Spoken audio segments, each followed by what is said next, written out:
jelas. Sejarahnya itu dari zaman manusia purba. Jadi di mana tuh mereka di gua itu ceritanya dia menggambar tentang perjalanan hidup. Lah itu lahirlah namanya seni rupa pertama kali seperti itu ya, melalui gambar atau artefak. Tempel. Iya, yang ada di gua. Istilahnya penyambutan raja datang atau tamu negara. Iya, betul. Gitu kan. Berarti kan di situ kan masih ada apa ya istilahnya? Tarian-tarian yang sifatnya kerakyatan atau yang sifatnya rahasia. Iya, pasti ada tari yang berbentuk sakral juga pastinya, Pak. Kayak gitu. Kalau seni itu tujuannya itu untuk kebaikan, positif, keindahan seperti itu, termasuk nilai-nilai religius. Contoh seperti gerakan kita sembahan seperti itu. Nah, gerakan sembahan ini memiliki arti atau makna berdoa atau memohon terhadap Sang Maha Kuasa. Itu ada yang nyebut istilah falsafahnya. Iya, filsafat atau aktivis seni. Jadi untuk yang lain itu dilarang seperti itu. Soalnya kadang-kadang kan kalau yang tamu penontonnya hanya bukan penikmat seni beneran kan nggak niat nontonnya ada nonton tulanan HP sok arepe dhewe kan. Kadang-kadang kan gitu kan. Ibaratnya terjadi kesurupan sendiri itu apakah disengaja ada yang ekspresif atau berarti cuma drama berpura-pura karena kita ambil seninya seperti itu. Tapi ada juga yang memang itu sebuah tradisi di mana kalau ada gerakan yang musiknya rancak ya itu harus kesurupan seperti itu. Nah itu bisa.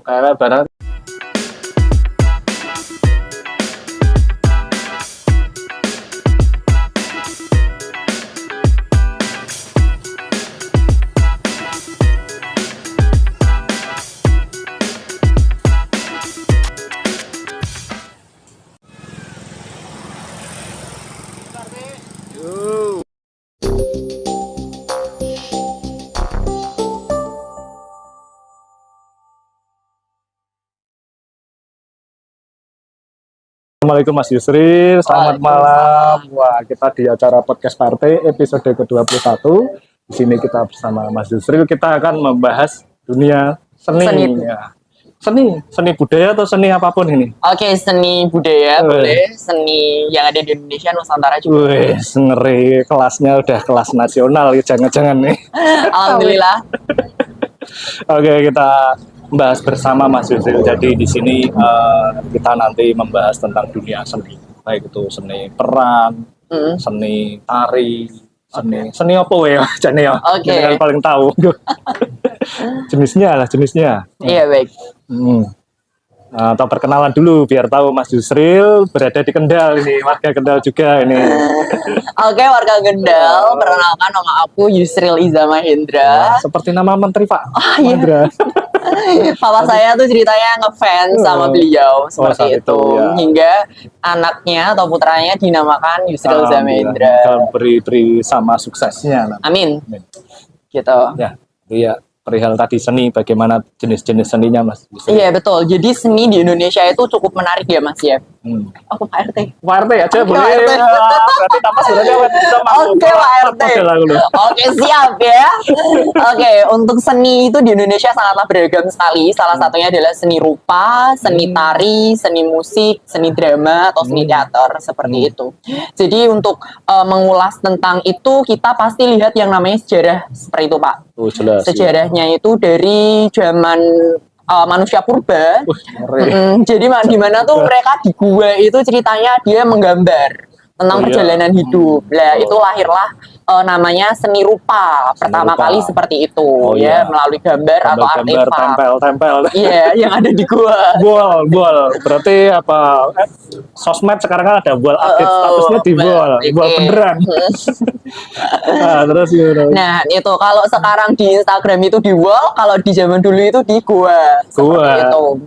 Nah, menceritakan tentang kehidupan manusia. Seperti itu. Padahal yang sebenarnya terjadi itu sejarah pertama kali itu tari. Kenapa? Iya betul. Dulu enggak melukis di tembok. Bukan. Jadi yang pertama kali itu tari, di mana ketika kita bayi lahir, itu kan tangannya pasti menggenggam atau ngeregem dalam bahasa tarinya seperti itu. Terus dengan ekspresi menangis, teriak, nah itu adalah sebuah unsur tari seperti itu. Jadi bayi pertama kali lahir itu adalah unsur pertama kali tari. Terus menceritakan kehidupan manusia, mendengarkan alam, meniru hewan seperti itu hingga terciptanya gerak-gerak tari seperti tapi kan tetap aja selama-lama diatur gerakan tari, namanya apa, per daerah apa, walaupun itu mungkin istilahnya bukan independen, nari sak udele dhewe. Baik, berarti ekspresi yang keluar saat itu kan terus distandarkan, ditata jadi gerakan tari apa, bermerek atau apa istilahnya kayak gitu. Bisa disebut dengan gaya tari. Oke, tari. Iya, betul. Aliran tari. Tari. Tari atau aliran tari biasanya ada istilah aliran tari bentuknya. Oke. Itu hanya perspektif atau penilaian masyarakat ya, Pak RT.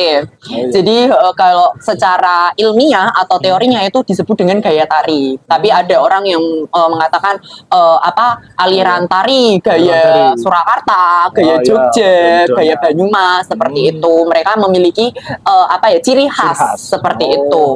Soalnya di zaman sekarang kan ada tarian macam-macam. Iya, tari TikTok kan. Itu tidak standar nasional. Wah, itu kan karena ngikutin tren. Iya, betul. Populer juga kan, ada follower atau ngikutin udah gerakan ini. Tapi kan kalau di situ kan disebut tidak bisa disebut seni kan. Iya, betul. Kalau ibaratnya pelajaran sekolah kan ada istilah novel sastra atau novel yang lainnya kan. Berarti kan itu belum tentu hal yang berupa orang jogetan sembarangan itu disebut seni, belum tentu berarti. Iya. Oke. Kembali lagi ke unsur tari, di mana tari sendiri itu terdiri dari 4 ya. Yang pertama ada tari tradisional klasik, tari tradisional kerakyatan atau kita dikenal dengan jatilan seperti itu. Nah itu kerakyatan. Kalau klasik itu yang lebih ke tradisional. Seperti gambyong seperti itu. Bentuknya kayak apa agenda gitu googling dhewe guys. Ini bisa di googling ya tari gambyong. Tari budaya itu yang berada di kerajaan seperti itu. Jadi tari yang lahir di kerajaan itu disebut dengan tari klasik, tradisional zaman klasik. Itu berarti zaman dahulu kerajaan. Itu kan yang tahu hanya orang-orang yang berada di kerajaan aja. Betul. Orang luar belum boleh lihat. Betul. Saat itu kan istilahnya penyambutan raja datang atau tamu negara, gitu kan. Berarti kan di situ kan masih ada istilahnya tarian-tarian yang sifatnya kerakyatan atau yang sifatnya rahasia. Pasti ada tari yang berbentuk sakral juga pastinya Pak. Kayak gitu. Kalau kesurupan barangnya sakral itu benar-benar ada 2 indikasi ya teman-teman. Jadi kesurupan itu bisa ekspresi, yang kedua emang kesurupan beneran atau kerasukan. Padahal kan imbasnya kan gerakannya jadi tidak beraturan kan. Baik itu dia mau tari atau sedang berkreasi seni rupa atau apa kan. Kadang-kadang atau gerakannya tangan gerak sendiri atau idenya lagi meluap-luap gara-gara minum kopi atau gara-gara melihat sesuatu terus jadi happy seneng kan. Misalkan kayak ada tarian sufi, kita agak melenceng dikit lah. Tarian sufi kan identik hanya muter-muter. Mungkin bagi orang yang lihat cuman gitu-gitu doang, atau mungkin melihat tari yang tari tradisional hanya gitu-gitu doang. Tapi kan ekspresi dari penarinya tuh ada.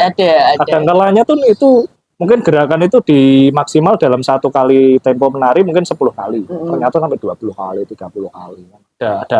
Ada gerakan-gerakan berarti kan itu bukan unsur religius, enggak. Berarti kan terciptanya gerakan seperti tadi jenengan bilang di zaman purba itu kan memang keluar dari dalam orangnya. Betul. Terus otomatis nanti hafal sendiri kan gerakan itu kan. Iya, itu dari habits atau kebiasaan. Masalahnya kadang-kadang gitu, ngapalnya gerakan yang banyak. Kadang-kadang kan nggak hafal atau kadang perlu cermin di depan kan. Atau bagaimana kan, seperti halnya gerakan bela diri atau kita menyanyi atau apa kan, kalau ibaratnya lihat gerakannya harus gini, wah panjang banget, dilihat di buku 200 halaman, setelah dipraktek hanya segitu kan. Itu termasuk melibatkan ekspresi diri juga berarti. Iya, betul. Emosi juga. Iya, betul. Semuanya. Jadi gerakan tari itu bisa dari ujung kepala sampai ujung kaki seperti itu. Kayak gitu. Berarti tidak jangan terlalu berpikir ketakutan salah. Oh, enggak ada. Seni itu enggak ada yang salah, teman-teman. Nggak ada yang salah. Seni itu bebas ya. Soalnya Seni itu enggak ada yang salah seperti itu.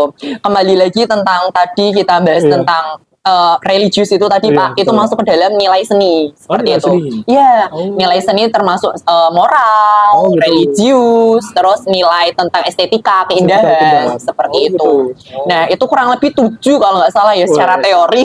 Terserah sebut kayak ngomong boleh Oke. dewe, teman-teman nonton boleh dewe secara Kurang- buku panduannya. Iya betul, kurang lebih 7 termasuk estetika dan lain sebagainya. Jadi pasti seni itu tujuannya itu untuk kebaikan, positif, keindahan seperti itu, termasuk nilai-nilai religius. Contoh seperti gerakan kita sembahan seperti Oh, itu. iya, Nah, betul. gerakan sembahan ini memiliki arti atau makna berdoa atau memohon terhadap Sang Maha Kuasa. Itu ada yang nyebut istilah falsafahnya. Iya, filsafatnya Betul, seperti itu, falsafahnya. kayak gitu.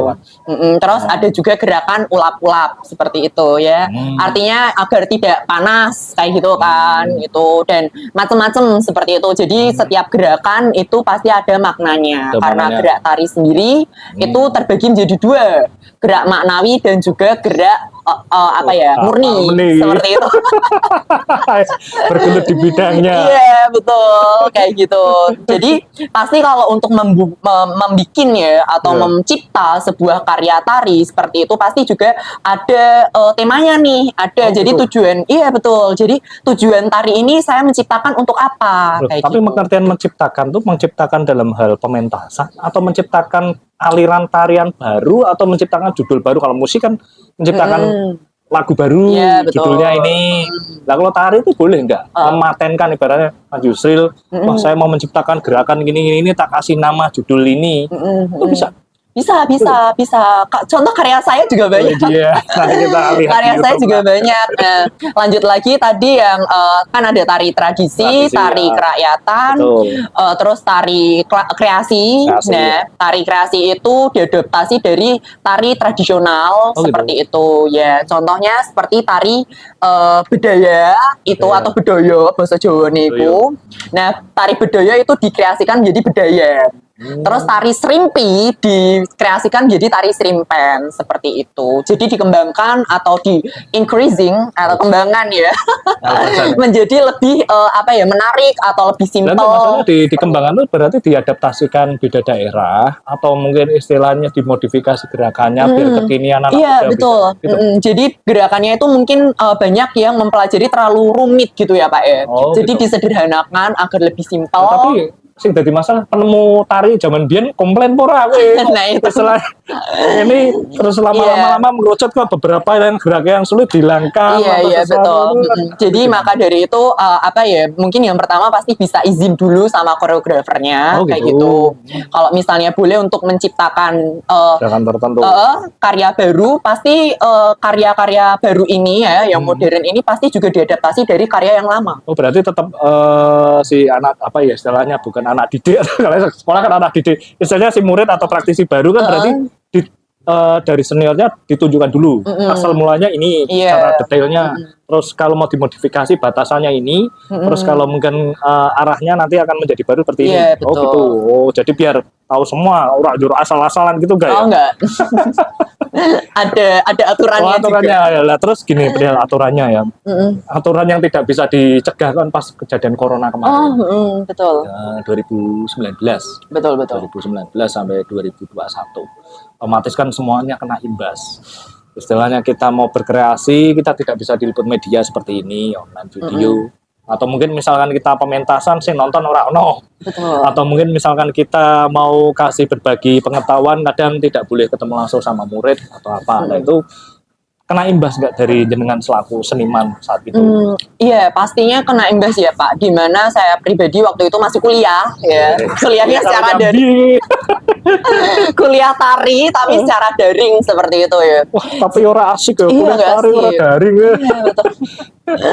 Iya nggak asik. Terus ilmunya juga mungkin masuknya cuma 50 atau 40% seperti itu. Jadi imbasnya ke mahasiswa, ke peserta didik seperti itu. Terus terutama untuk seniman-seniman pasti juga yang dimana udah schedule untuk melakukan pagelaran atau pertunjukan seni seperti itu. Akhirnya Akhirnya berarti rekaman. ya kukuti.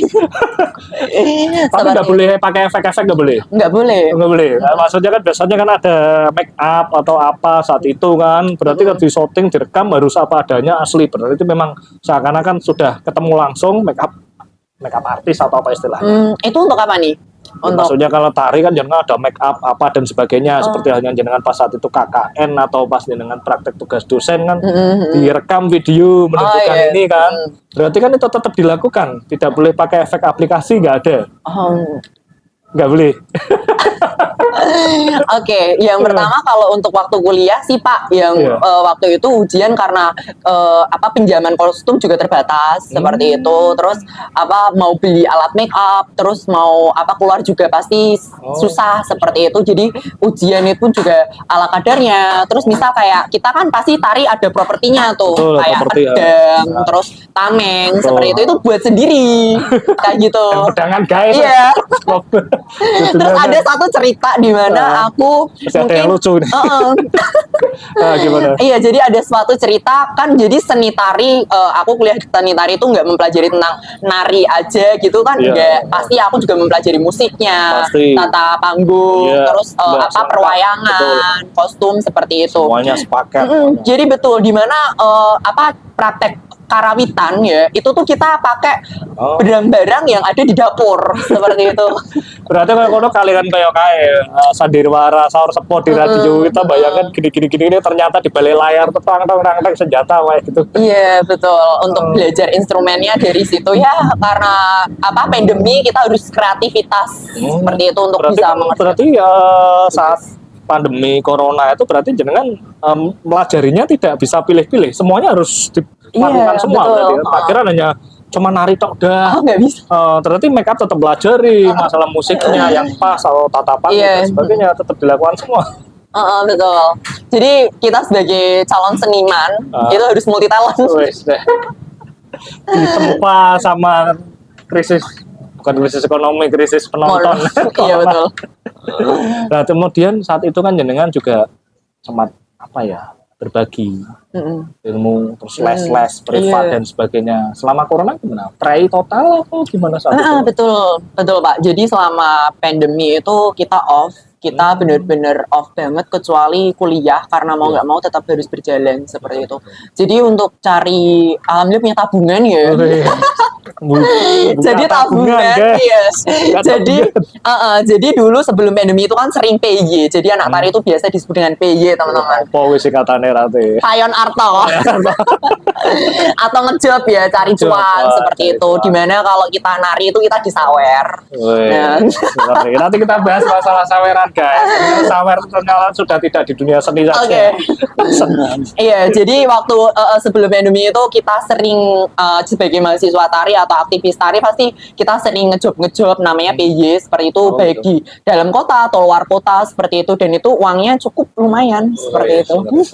Tapi karena seni itu mahal ya. Tapi ada yang nggak bisa nyasar itu yang sampai di lampu merah itu. Oh iya, banyak. Kadang-kadang kan itu wah, beruntung mereka pakai topeng biar gak dikenali, tapi tetap aja siapa tahu tuh lagi praktek ini kan. Ya mungkin kan sekalian lah sesan kesele. Betul, melatih mental. Kemudian merihal itu Mas Yusril. Pementasan berarti kan karena jenengan tadi tahu tidak hanya dunia tari saja, apapun kostumnya, make upnya, musiknya dan sebagainya, berarti kan tahu pementasan, panggung misalnya, panggung. Berarti kan ada standar panggung untuk seniman kan. Mungkin kalau seniman lawak seperti itu panggungnya, wayang seperti apa dan sebagainya, tari harus seperti apa, panggung di atas 0,5 meter atau apa ukurannya atau apa, biasanya itu jumlahnya nanti berapa orang di atasnya, aspek itu sampai diperhitungkan semua. Iya betul.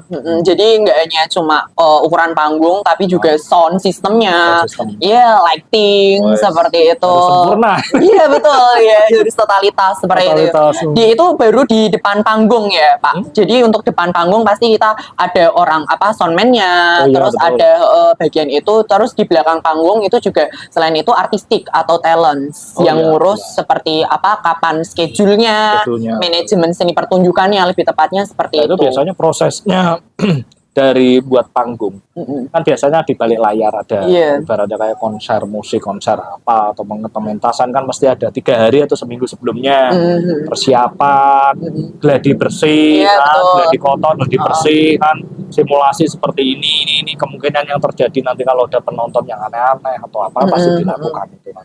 Nah itu biasanya kayak gitu tuh berarti melibatkan banyak orang. Seberapa kira-kira apa saja yang terlibat di dalamnya itu? Terlibatnya yang pertama pasti ketua ini ya, ketua organisasinya atau ketua manajemennya seperti atau itu. IO-nya kan pasti ya. Untuk sebagai penanggung jawab. Talentnya juga ada. Iya. Ada talent cadangan nggak kayak gitu? Talent cadangan dalam tari pasti ya itu Pak. Kalau misalnya penarinya 9 ya mau nggak mau 9. Ada film kan ada stuntman, ada stunt tari gitu. Misalkan sedang main terus muter panggung terus ganti di make up sama atau bagaimana, ada nggak? Oh maksudnya penari cadangan gitu.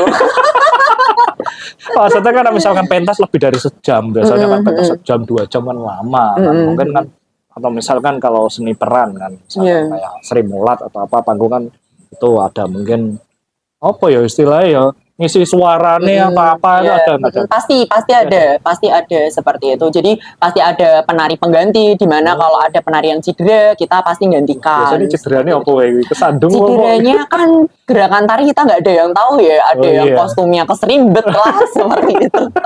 Ada yang karena maaf nih pasti kan di dekorasi panggung itu kan ada patung atau apa seperti itu kan. Ya itu kepala kejedak seperti itu harus istirahat gitu kan. Ya paling kalau di sini gampangan misalkan ada aku wartawan bagian dokumentasi jangan direkam. Harus itu juga harus kolaborasi seperti itu antara kamera. Tapi kan sekarang kan kalau zaman dulu mungkin dulu sebelum tahun 2000 dengan tren HP Android mungkin nggak masalah. Tapi kalau sekarang kan orang udah ngerekam video semua. Masa kalau adegan yang gagal gitu kayak gitu terus kameramu sini nggak boleh ngerekam itu kan masalah gitu kan nggak mungkin.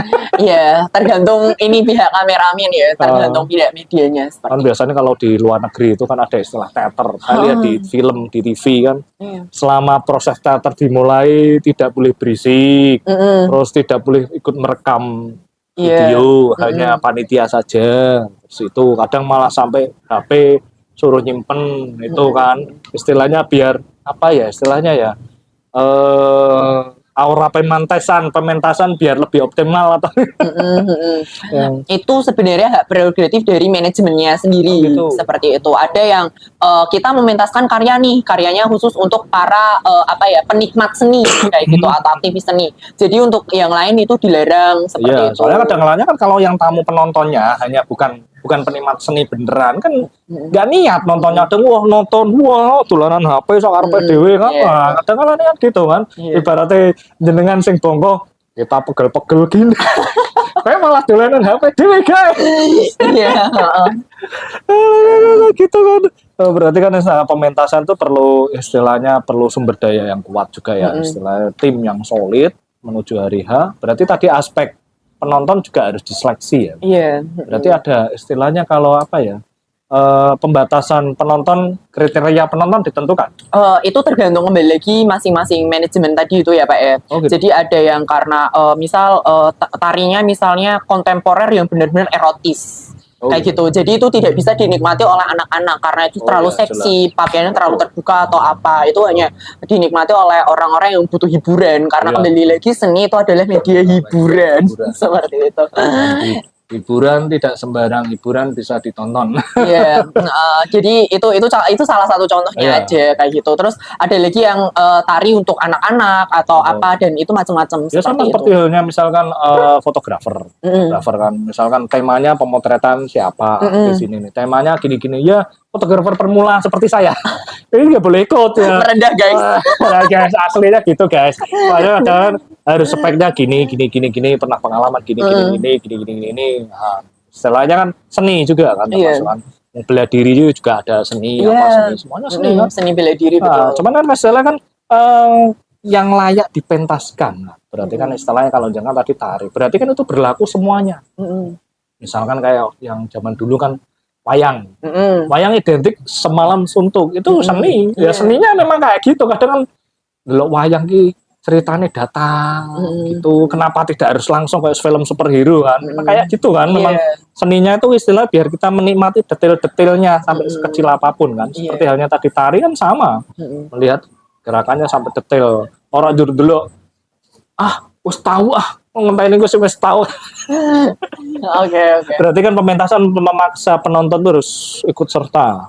Jadi istilahnya pernah nggak kayak gitu, kayak ada komplain setelah selesai dari pementasan, yang komplain bukan panitia, penontonnya. Oh banyak. Biasanya langsung mendatangi talentnya, Wajar. kurang gini kayak gini, itu wajar biasa. Wajar atau kurang ajar? Wajar sekali, diajar juga. Atau enggak bener piye gue jajal lakoni dhewe gitu. Biasanya memang gitu ada. Itu hal yang wajar ketika ada sebuah konser, pagelaran, pementasan, terus setelah itu evaluasi tidak hanya di bagian panitia, tapi dapat masukan dari partisipan, penonton seperti itu untuk mengapresiasi, karena mungkin ya sebagai kita kita yang orang aktivis seni yang perlu banyak belajar, pasti juga perlu banyak masukan untuk berkembang. Iya, betul. Sebenarnya berarti kan mentalnya harus kuat juga. Iya, betul. Orang jadi dikritik sithik, wah megah ngeso ora pentas meneh. Iya. Repot kan. Kemudian perihal perbandingannya. Perbandingannya. Maksudnya kan kalau kita tadi kan secara keilmuan, secara umumnya. Kalau secara umum kan nasional kan kita pasti sudah ada skala-skala nasional, penari siapa yang punya nama seperti yang berbagai aliran bisa, atau apa kan didingini towo, kemudian kalau sekarang fenomena di masyarakat kayak flash mob, sepenggal gerakan tari terus dioplos sampai gerakan-gerakan lain, kadang kalanya malah bikin orang ke pementasan seni itu penontonnya dikit, tapi bagi wong sing cuman viral-viral banyak penontonnya. Nah menurut jenengan perihal perbandingan itu emosi ora? Maksudnya kalau melihat kenapa orang kadang tidak tertarik seninya, tapi ngambil sepenggal demi viral konten atau TikTok kayak gitu, emosi perannya dengan selaku sedih. Itu selera ya Pak ya, itu selera orang seperti itu ya. Ada yang seleranya emang reggae, ada seleranya untuk tradisi, ada itu macam-macam selera. Maksudnya gak terus jenengan mengkritisi, ini gerakannya salah maksudnya kan gerakan pertama standar seni, gerakan kedua salah. Mungkin kita sebagai paham tentang ilmunya, kita itu pasti juga gatel gitu ya. Gatel karena bongkok sih. Iya pasti gregetan gitu kan, keluar dari pakemnya, atau bisa dikatakan merusak tatanan teknik dasar kepenarian seperti itu. Yang harusnya yang katakanlah seperti nyekiteng terus diubah menjadi lebih parah lagi atau gimana seperti itu. Tapi kalau misalnya untuk dikreativitaskan atau untuk bebas itu oke, karena itu adalah sebuah seni seperti itu. Jadi kita sebagai aktivis kita harusnya fleksibel gitu. Aku pernah lihat demo para seniman Indonesia demo gara-gara orang di TikTok sembarangan gerak. Gak ada. Gak ada, karena seni sendiri itu bersifat fleksibel seperti itu. Bilang tadi seni tidak pernah salah. Iya betul. Jadi tidak ada demo ya antara seniman. Kemudian tadi kan perbandingannya ya, dari kalau di Dinini Tawa kan dia bisa semua. Andalannya kan dia bisa tari gerakan depan dan belakang. Betul. Seakan-akan dua orang jadi satu. Gerakannya berbagai karakter. Dia ada ciri khasnya di situ. Memang sih resiko tangannya ini salah itu pasti ada. Gerakannya kan ekstrim itu. Iya betul. Depan belakang itu. Terus dia juga tahu ilmu pementasan dan sebagainya. Nah itu kan skala nasional. Nah, maka kita skala perbandingan kita kan paling tidak kan berarti kalau kita di masyarakat kan, tadi kan dengan dunia di kampus ada, dunia praktek di lapangan ada, terus masyarakat keinginannya seperti apa kan tahu. Nah, memang seniman idealisnya berarti jenengan tetap dapat, permintaan umum tetap ada. Nah kalau tadi kan kita bahas perihal gerakan yang tidak sesuai gitu. Ada nggak jenengan misalkan ujung-ujung ono njaluk les privat Mas, aku gawe les privat tarian baru, pernah ra? Belum pernah kebetulan. Atau jangan, atau nggak pengen? belum pernah dapet job itu soalnya. Misalnya kan jadi koreografer atau apa gitu kan, requestnya. Iya, kalau untuk privat tari itu jarang seperti itu, karena mungkin memang tujuannya itu kan beda-beda seperti itu Pak. Iya. Kalau untuk privat yang lain banyak. Banyak. Seperti itu. Nah, terus mekanisme kesurupan. Biasanya tari ini identik kayak barongan, tari yang di tradisional masyarakat kan ada kesurupan. Apakah kesurupan itu termasuk pertunjukan atau merusak pertunjukannya? Oke. Gimana menurut jenengan? Pandangannya kita pasti ke positif ya. Pandangan positifnya pasti ke lebih spiritual. Kita memahami atau kita menghargai pasti adanya makhluk selain kita seperti itu. Terus itu juga sebagai media ekspresi seperti itu terhadap karakter tarinya seperti itu. Dimana mungkin ada sebuah karya tari atau apa ya, atau sebuah tradisi tari dimana sebelum kita menari pasti ada sebuah ritual. Iya pasti itu seperti ada. Itu ritual berdoa, ritual sembahyang atau ritual apa ya, kita berdiskusi atau komunikasi terhadap para leluhur itu pasti ada seperti itu, walaupun saya kurang paham. Seperti itu. Dan terjadi kesurupan sendiri itu apakah apa ya, disengaja ada yang ekspresif atau berarti cuma drama berpura-pura karena kita ambil seninya seperti itu. Tapi ada juga yang memang itu sebuah tradisi di mana kalau ada gerakan yang apa musiknya apa ya rancak ya itu harus kesurupan seperti itu. Nah itu bisa kayak barang kan seni barongan kan gitu kan. Masyarakat kan wah karena kesurupan rak keren guys. Iya betul. Makan kaca, makan beling atau beling, apa kan. Seperti itu. Sekali-kali diguyon ini ya makan besi. Ya itu karena udah jadi kultur ya Pak ya. Betul. Budaya seperti itu. Dimana zaman kecil saya kok barongan mangan beling kayak gitu. Sekarang kok nggak mangan belingan nggak ada gerakan atraktif katakanlah. Ada musiknya pun ganti sih. Iya. Dan musiknya kan ganti. Ya memang mungkin tetap pakai gending tetap ada. Gamelannya tetap ada. Cuman kan vokalnya beda. Ya, oh ya jenisnya lagunya betul. Lagunya beda. Biar nggak bosen. Nggak bosen. Ya aslinya sih YouTuber kan sama, rekam video itu kan berapa setengah jam, sejam. Memang sih diulang-ulang. Rekamannya kan banyak. Nah itu tadi perihal kesurupan. Nah kalau mekanisme sawer. Oh sawer. Sawer itu kan selama ini kan dunia seni itu kan jadi ada sawer. Iya. Nah, kalau sawernya itu tidak di depan umum nggak masalah. Kalau di depan umum misalkan dangdut, anggap aja itu ada beberapa pedangdut memang dia aktivis penari. Nah, terus kemudian di sawer. Ya, ternyata fenomena berapa bulan terakhir ini yang di sawer itu tidak hanya aliran musik tertentu saja, pop juga sama. Saya lihat pas kemarin apa di vokalis Gigi Arman Maulana di sawer di panggung apa itu takjil atau jajan apa itu kan. Kemudian pas kapan tuh ada Ahmad Dhani konser panggung di sawer uang gitu. Termasuk kan berarti kan itu sudah nggak seni lagi kan. Kalau dulu kan jenengane saweran itu ya penari di sawer. Sawer ini sebenarnya kan itu kan istilahnya apa ya, podo-podo joget di panggung bareng-bareng. Oke lah ini sebagai terima kasih joget bareng itu kan asal mulanya mungkin gitu. Seni yang di luar seni atau gimana menurut jenengan kayak gitu? Pasti semua itu adalah seni sih Pak ya. Ini meja juga seni. Seperti itu. Ini meja seni patung katakanlah. Wah, ini seni podcast ya gini pasang-pasang apa adanya. Seni podcast. Seni podcast.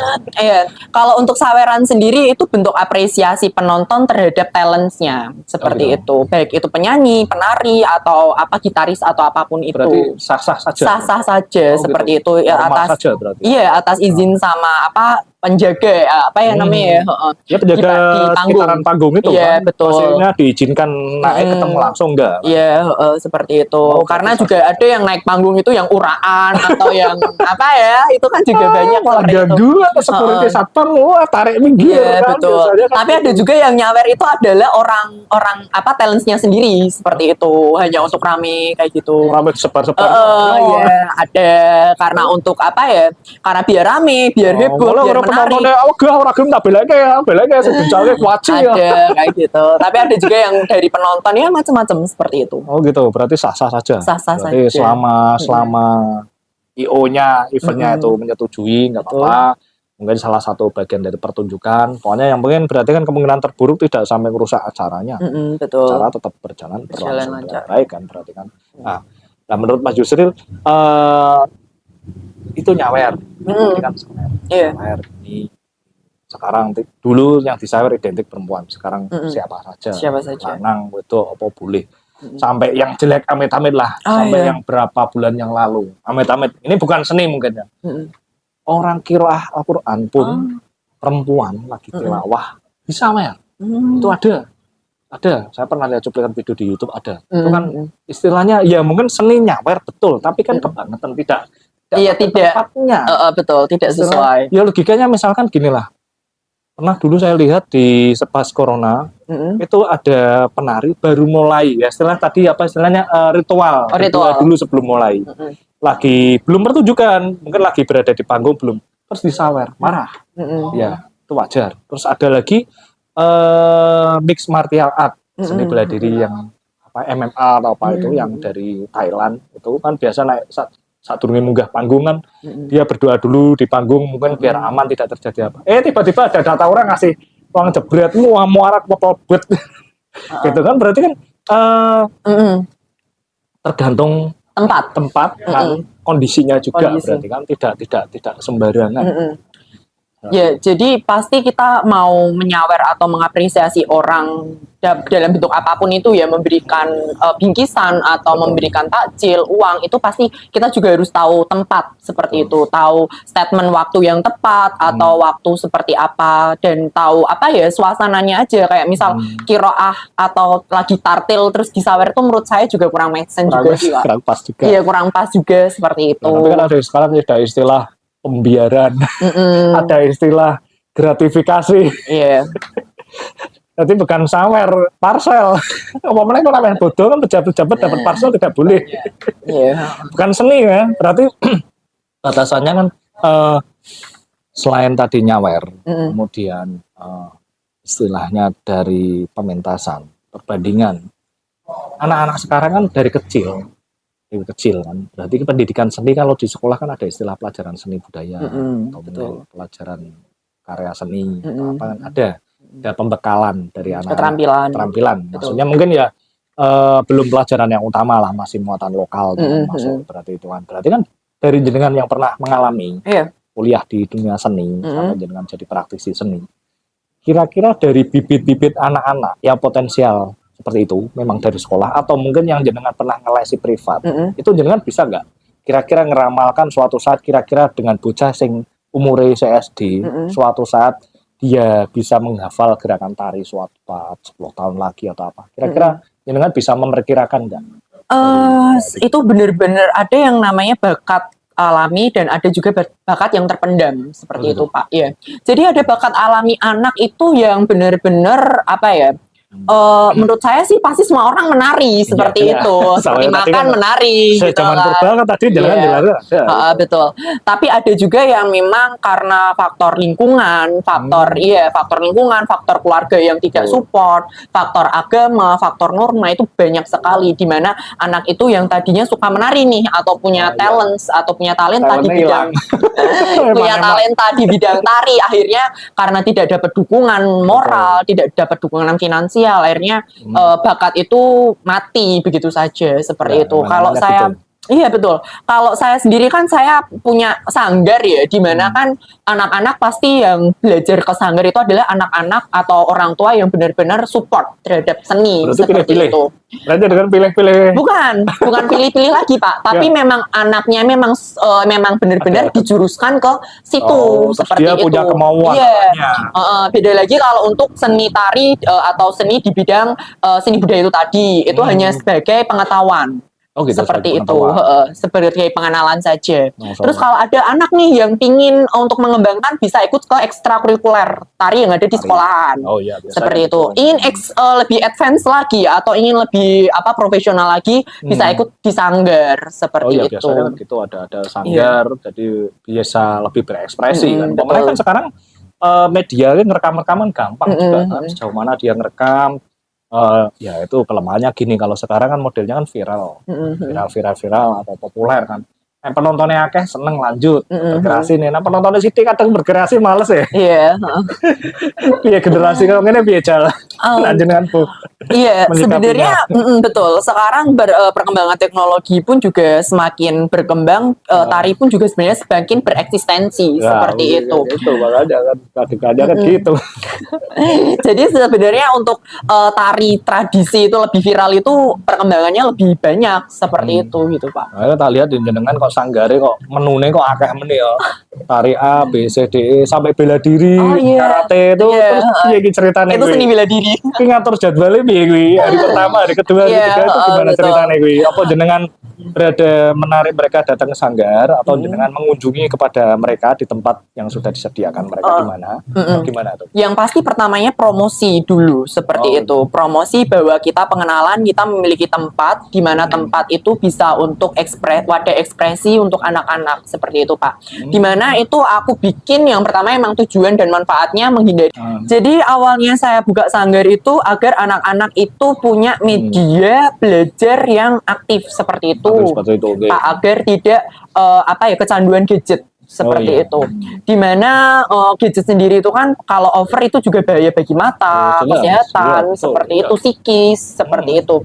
Dan pasti memiliki plus minus lah. Dari itu kita membuka ya adanya sanggar untuk media pengenalan seni terhadap anak-anak. Seperti itu, salah satunya seni tari dan juga seni bela diri seperti itu. Ya istilah kan berarti kan mengarahkan istilahnya biar bakat itu lebih terasa, lebih kan, betul. Kan lebih terasa, terus wadahnya ada, terus mereka bisa berekspresi itu kan. Berarti jangan melakukan pendampingan kepada anak-anak juga. Iya betul. Biasanya itu sanggar memang latihan rutin, terus itu emang tujuannya selain untuk PY. Pasti. PY bocor keren. Iya, kalau tujuannya selain PY tapi juga ada tujuannya untuk prestasi seperti itu. Jadi alhamdulillah banyak ya anak-anak dari sanggar itu mereka untuk ukir prestasi agar melanjutkan jenjang sekolah atau perkuliahannya itu dengan beasiswa seperti itu. Pernah dengan dampingi suatu bocah untuk berprestasi dan lomba. Ternyata ada saingan, ternyata sing dampingi koncone jenengan ki piye? Oh, wajar itu biasa. Iki muridku tak duelke karo muridmu ngono piye? Iya. Bahkan terkadang saya itu saya lomba itu saya melawan murid saya sendiri seperti terus itu. Jadi murid saya tuh dia jadi pelatih ceritanya Pak. Kayak gitu. Jadi pernah saya ngisi workshop terus ngajar tari karena sekarang tuh pasti marak banget di mana ada program P5 itu dari Kemendikbud untuk tentang seni. Nah, untuk perkembangan seni ini terus saya mengajarkan workshop tentang seni tari. Nah, itu banyak guru-guru SD ya, sekolah dasar yang masih perlu bimbingan tentang seni, terus akhirnya ada lomba FLS2N, terus ketemu sama anak didik sendiri.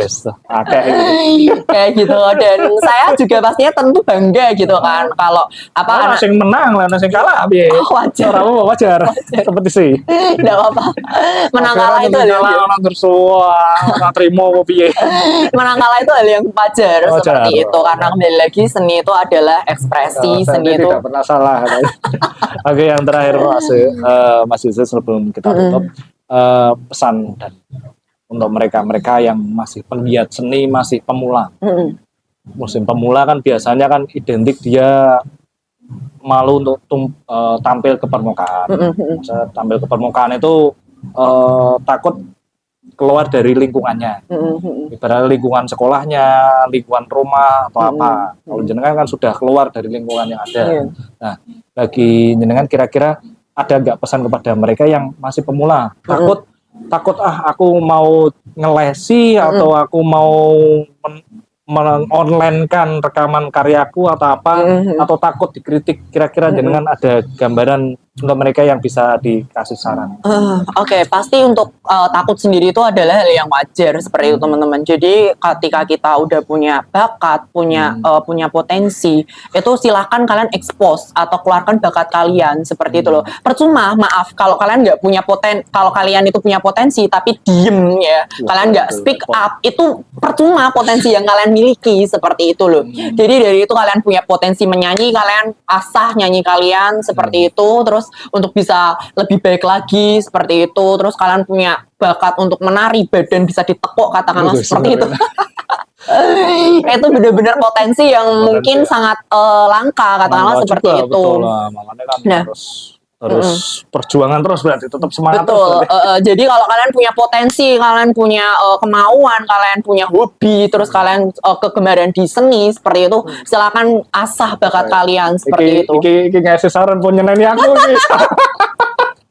Kalau saya sendiri sebagai contoh, kalau saya sendiri saya sendiri podcast, penonton masih dikit, subscribe guys, yang penting semangat. Oke, semangat. Oke, Mas kasih Mas Yusril, kita diskusi ngalor gitu seperti ini. Ya. Intinya kalau di podcast Pak RT itu kan kita samulanya kan kita membahas siapa saja yang konsisten di bidangnya. Mas Yusril konsisten di bidangnya, ada banyak hal juga.